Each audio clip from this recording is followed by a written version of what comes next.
Hello and welcome to Common Royalty. This is our show about everyday, ordinary people doing extraordinary things. And to my right, Ms. Michigan State, Jessica Mason-Freilich. She is the royalty. And this, of course, is my husband, Bill Freilich, the commoner. Thank you once again for pointing that out. The guests like it. Yeah, as long as somebody's laughing. The guests for today are both from AC Paw. And to the far left, June McGrath is the founder and director of AC Paw. Thank you for coming in. Thank you for asking us. Good to see you. And Candy Conant, one of the busy volunteers with AC Paw. Thank you for being here as well. Yes, happy to be here. Yeah. Well, tell us about AC Paw. And June, maybe we should start with you as the founder of this organization. Tell us how and why you started it. Okay, well, AC Paw started with the mission of getting people and animals together to help prevent the pain and suffering of abuse, neglect, and the pain and suffering that the overpopulation has. So we started out just in Antrim County, very small. We thought we would be small, and we got into the PetSmart program. Started networking, and before you know it, here we are. We're 21 years later. We're covering the 5-county Grand Traverse area. Wow. We have probably about 65 volunteers. Some of them, they do all assorted different things. We have several programs that blend together to help us meet our mission. So there's the foster care program, and then the dog housing program. We go into the schools, educate, that sort of thing. So a lot of people think we just take a cat or a dog from one place and then put it in another. Well, there's a lot of work, and I think you're now fostering a couple of puppies, so you understand that. We take them to the vet, we get them, healthy, spayed and neutered. Everybody gets spayed and neutered before they go. And just the animals. Yeah. That's funny. Yes, that's a really important thing. So you two are on the same wavelength there. That's funny. Yes. Communication's a funny thing. Yes, all volunteers are not required to stay in. But the animals are. Bad idea either. Right. I would agree. And getting everybody spayed and neutered, we can, absolutely say that we are zero population, and we stop that cycle of pain and suffering. Never add to the problem. Right. Ever. Right. To make sure of that. Was there a shelter or animal control in place in Antrim County, or why did you say I can do something that someone else can't? Yeah. There is an animal control in Antrim County. It's a very good animal control. My partner and I, Brian Manley, we read a story in the in the newspaper about. Like 21 years ago, right? 21 years ago, yeah. We picked it up, and it was an awful story written by a doctor saying how terrible animal control was, and he had taken a puppy down there, and he would never, ever do that again. And it got us thinking, and we went down to the shelter to see what it was like. Well, it was dreadful. It's come a long ways since then, but we were pretty naive, and I went in, and there's a whole wall full of collars, and I'm looking around, and we're seeing all these dogs, and I get out in the car, and he said, "Brian, why do you think they have the collars out there?" And he looked at me, and as soon as he looked at me, I realized those were collars from animals that had been euthanized, and they were like, it was mind-boggling to me. So we decided that we needed to do something. So we started out actually going there and bringing them home. And then I have a darkroom in my house, so I would take photos of them at the pound, and come home and develop them and put them out in the community. And then I realized by the time people seen them, they were already euthanized. So we had to do something else. And so we thought it would be really easy to start a rescue group. It wasn't. We put an ad in the paper. We were going to have this big meeting and have the community come and help out, and we would just easily start this group. And so we put the ad in the paper. We had a big tent. We had lots of food. 3 people came. 2 only came to eat, I'm sure. So we went back worst to nightmare right there. Everybody's. Yeah. So we went back to the drawing board. We soon realized that bringing them all home to our house wasn't going to work. And one of our first dogs that we brought home, we adopted out, and it in about a month or so, somebody drove up, opened their trunk, and here's a box full of puppies. And they're going, we have a donation for you. You know, the dog you gave us had puppies, and we're bringing him back to you. And so that's where the idea of spaying and neutering everybody before they go. You were like, oh my gosh, I adopted out one dog, and they brought me back. And they multiplied. Yeah, it's like plucking a gray hair. It was a hot day. It was a hot day, and they brought it in a trunk. In a and we're trunk? going, are you crazy? You know. So we have learned a lot in the process over the years. Sometimes more than we want to know. But we see a lot of things, a lot of sad things, a lot of good things. So, and the really great thing is we know that there's many kind, compassionate people out there. And ACPA, I have to say, has the most wonderful, compassionate, loyal group of people. And you know, when you have foster ladies who are like 60 years old and they get a call at, you know, 8 o'clock at night that there's some orphan kittens and sick underneath a porch of a trailer, and they're out there with flashlights, digging and swatting spiders, and you know, digging under there to get those babies to save them. That's dedication, you know. Good heart. Really is. And so we're very fortunate. Well, so from that first adoption, how has your selection process changed? From the first family who would put dogs in a trunk to now, how do you screen potential adopters? Right. Now we have a pretty good system. We have a team of people that, and Connie here is just can't. We're not editing that out. If I called you the wrong name, we would edit it out. But your friend and coworker? No, that stays. One of her best friends is Connie, so she's always calling me Connie and her Candy. Yeah. So Candy has just started doing some interviewing, and so when we ask people to fill out an application and tell us a little bit about them, we do an interview, and we do you know, sometimes references. We check to see that they've got a vet, that sort of thing. If they've had other animals, we check with that vet and say, did they bring them in for regular vet care? You know, how long did they have it? Did they just get rid of it? You know, that kind of thing, just trying to see, make sure that they're responsible. What was with the face? What, about adopting? Well, when she said that you're starting to do interviews and you Well, because I've never done them before, and so with puppies, like you guys are fostering, we had like 18 puppies in the system all at one time, and people freak out for puppies. So we get, all you have to do is put like 2 puppies on the website and you get 20 applications, and about 3 of them are good. So and people get very upset.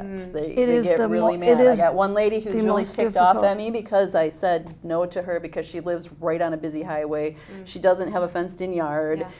She's not home all day, and you can't take a large breed puppy and put it in a home like that. It's just going to be a total nightmare, and the dog's going to come back to us. It's just not going to work out well, and we know that from experience. So, and she's mad. But it's a situation, not the person. You know? But that does feel personal. We happen to live in an area with you know, not a fenced yard, and my pit bull mix still is in Colorado because of the environment where we live, and it's not because we're not good doggy parents. Exactly. It's just not. It's not a good place for her to be happy. It's just not a good mix, and that's what you have to try to explain to people without, but they always take it personally. No matter how you say it to them, and it does, you know, and I don't blame them. It would feel personal to me. You can sugarcoat it, but if you're being denied a puppy, of all things, like to be denied a puppy, I know. That's deep. So it's really, it is. That's hard. So it's hard to do. I don't have a fenced-in yard either, but I live way off the road, a totally different situation, and so, you know, it's just, you have to evaluate each situation, and I've never had to do that. So now that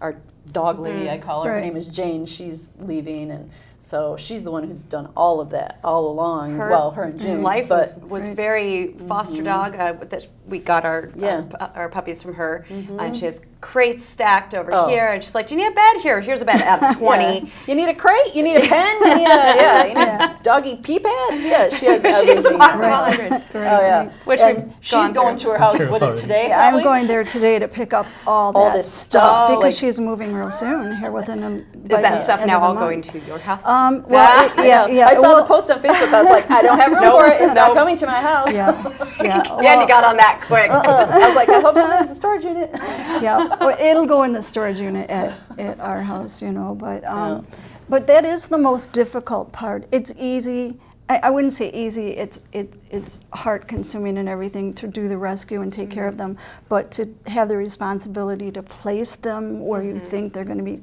taken care of. Yeah, because now, like, inside of 2 weeks, I've placed like 10 puppies, and so now I'm just totally worried. I'm like, oh, what if one of them gets hurt? Or, the whatever. responsibility So of it. I want to call all of them up and be like, We can feel that too, just as fosters. well, yeah, because you just one of yours just went, right? I know somebody is screening, but I don't know about this family. Or oh my gosh, are we going to get a call back? Or even worse, are we not going to ever hear about how this puppy is doing? You know? Send them off into the world. Yeah, the foster of one.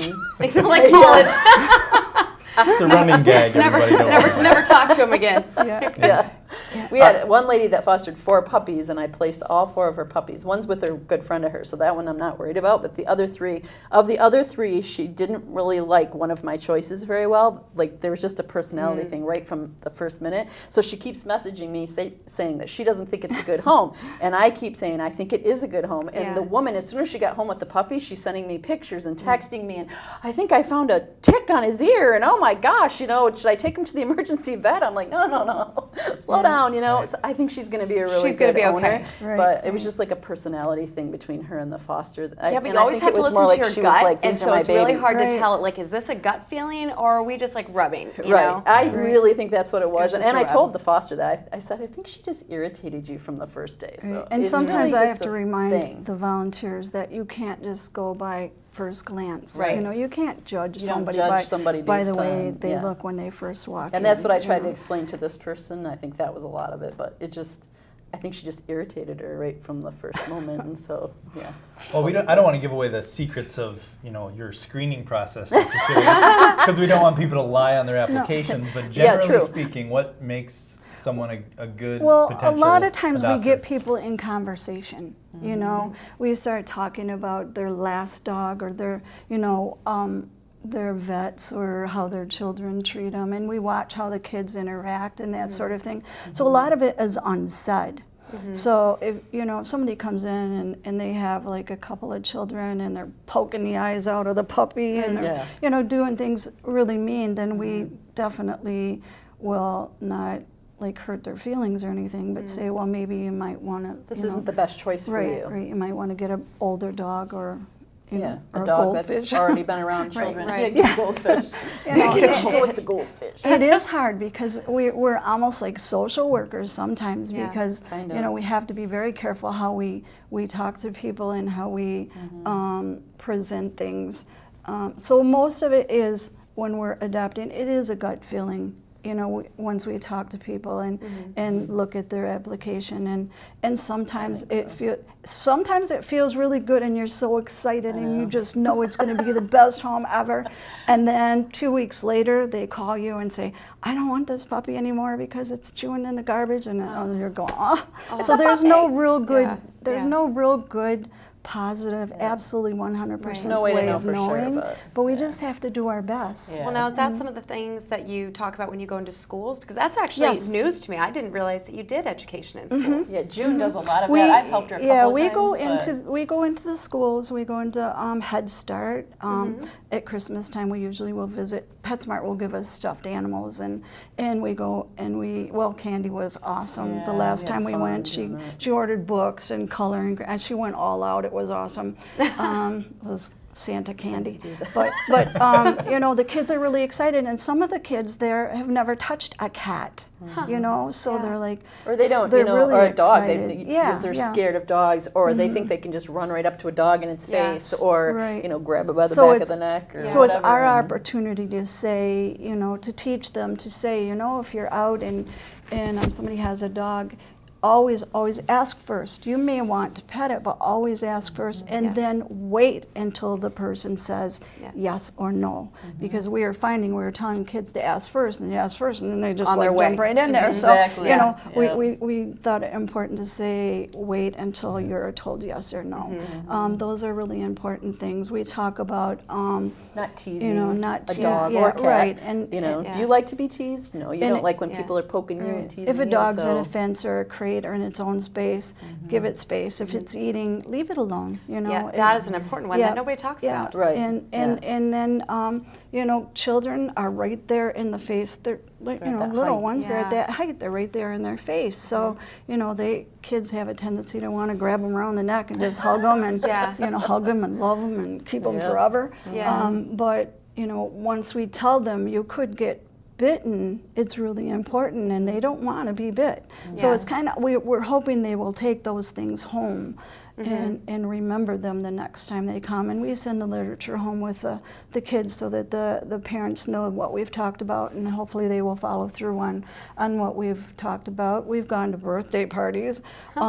We go into Cub Scout groups. Girl Scouts, and we try and get them involved if we can. We had some Webelos that helped build some dog houses for our dog house program, and they could earn their badges.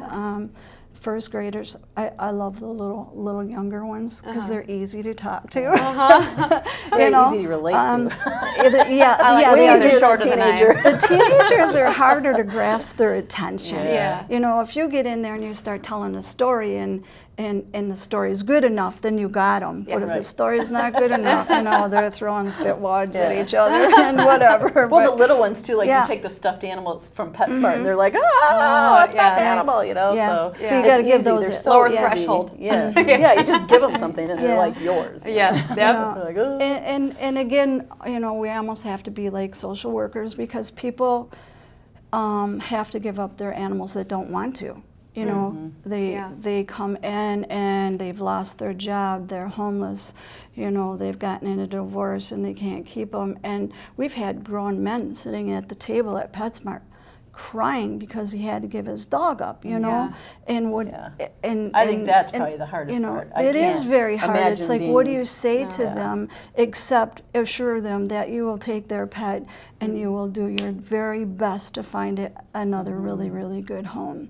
One of the things that we do, once the animal is adopted, we do not connect them with the other owner, the old owner, the original owners, because it's too hard.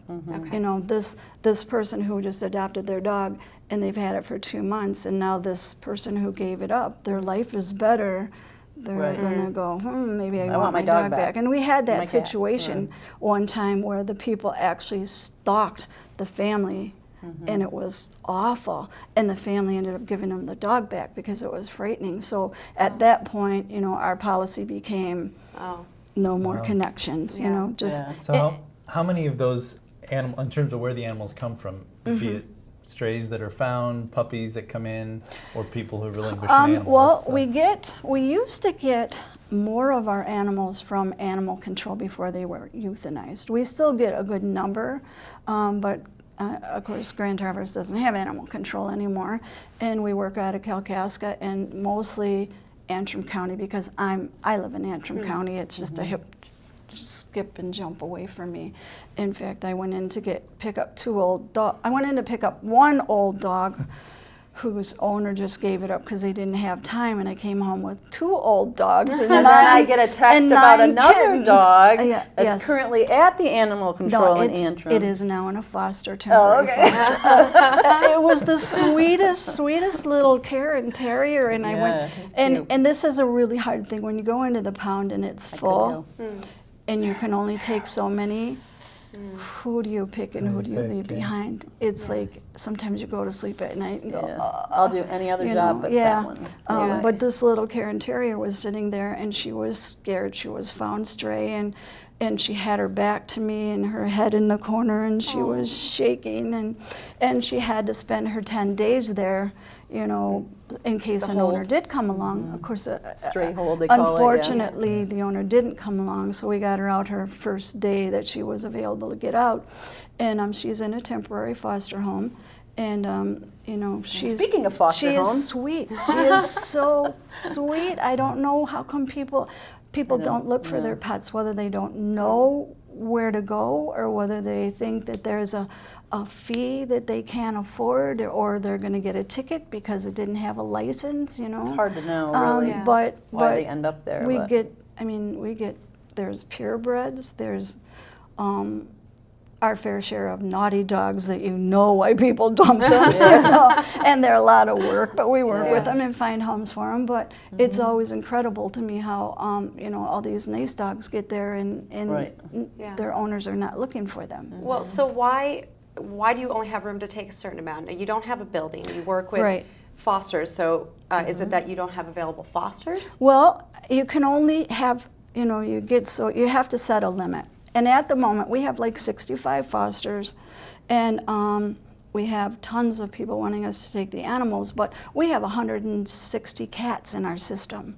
That's a lot of huge. Cats. It's way more than, you know, any shelter has, or any that I know of, or even the Humane Society.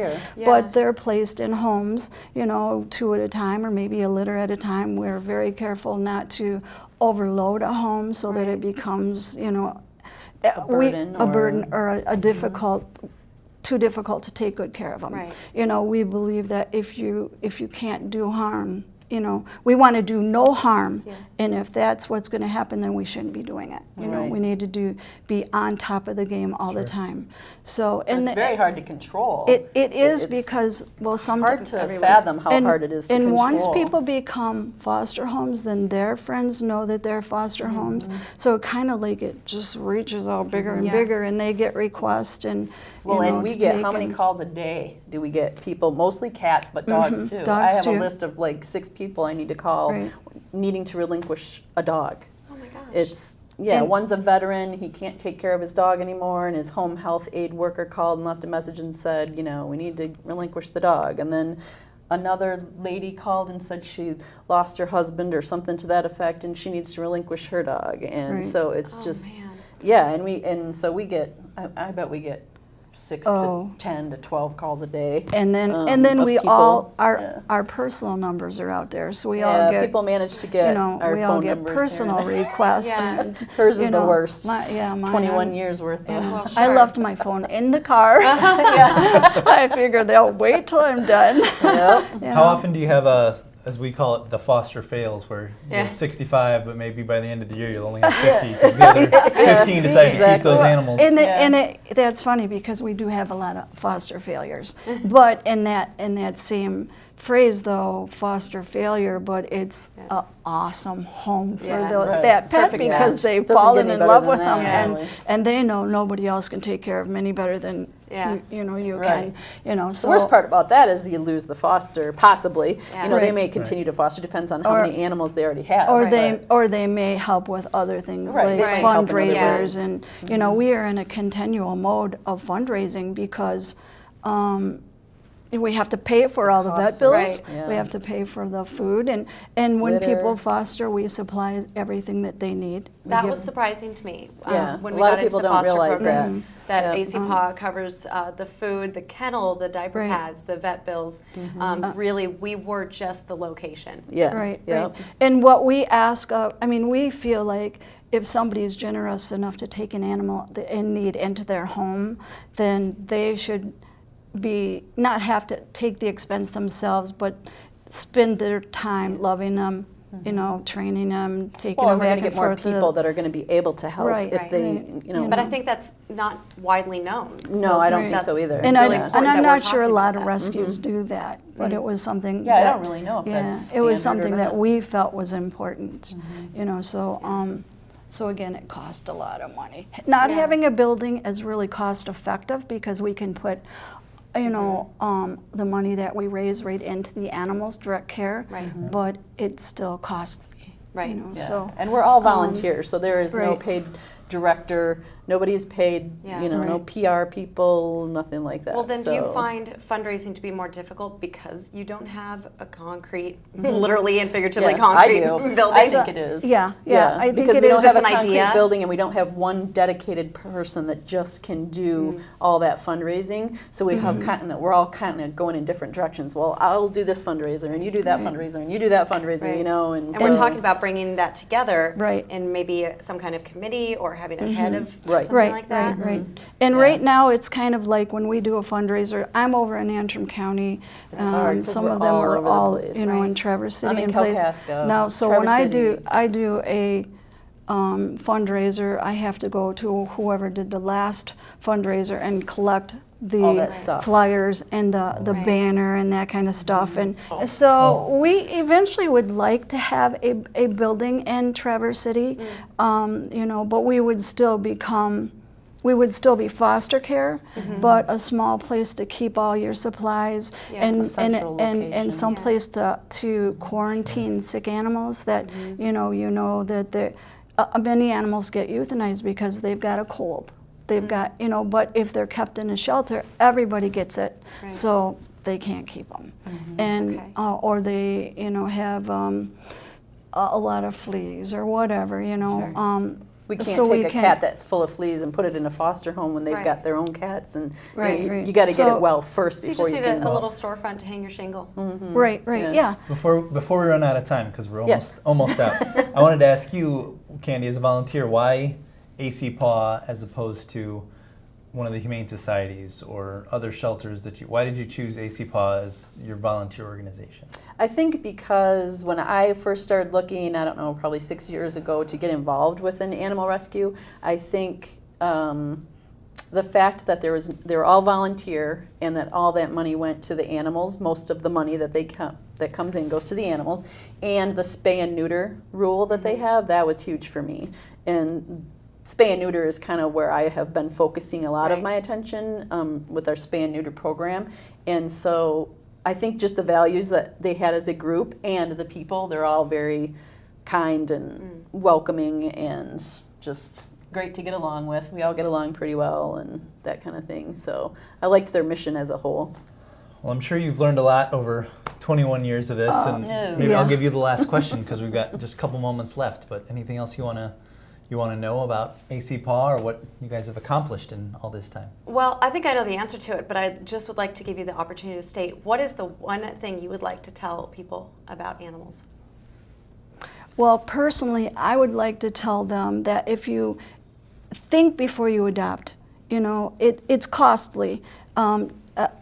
For a dog, your cost is probably over $1,000 per year, you know, even if you get, and that's if you get an animal that's already spayed and neutered, because that's expensive. But, you know, make that commitment. Be sure you want what, you know, Chuck, be sure you really want it before you bring it home. And if you're going to have it forever. And that you're going to have it forever, or make arrangements. I mean, don't just dump it at a kill facility or outside or whatever, you know, make that commitment to it. And once you do, make sure that you get it spayed and neutered and stop the pain and suffering that's caused from not having enough homes. I mean, we get so many kittens and puppies. I mean, not so much puppies, but cats. Yeah. We get cats. They can produce 3 times a year, and you know, it's amazing how many they make. So, getting them spayed and neutered is truly the most kind thing that you can do to your animal or for your animal. For sure. Agreed. Sorry to ask a leading question, but I just wanted to drive that little point home. That well, just thank needs you to for be a that, focus because for it everyone. truly is one of the most important things that we believe that we can do and the general public can do for their pet. Right. Well, June McGrath, the founder and director of AC Paw, thank you for coming in. Thank you. Candy Conant, volunteer as well. And I guess lastly, let's just let you guys give out the website or the Facebook page. How do people learn more about what you do, or if they want to be a foster family or anything like that? Yep, acpaw.org, O-R-G. It has all the information about being a foster. It has our adoptable dogs, our adoptable cats, tells about where we came from, the story that June told, that kind of stuff. So. And we are on Facebook. Oh, so of course. Yep, we're all over Facebook. So we're probably on Facebook more than anywhere else. And then do you have a email address for the spay neuter? Oh, well, the website for spay and neuter assistance is nounwantedpets.org. Excellent. And people can go there and sign up to get assistance and low-cost spay and neuter for animals they already have. Wonderful. Yeah. And we will put all of these links on our Facebook page as well. Common Royalty TC. I made the page. Common Royalty TC. We will have links to the Facebook pages and also these 2 websites. Thank you both so much for coming in. Thank you for having us. And thanks everybody for tuning in. We'll see you next time right here on Common Royalty.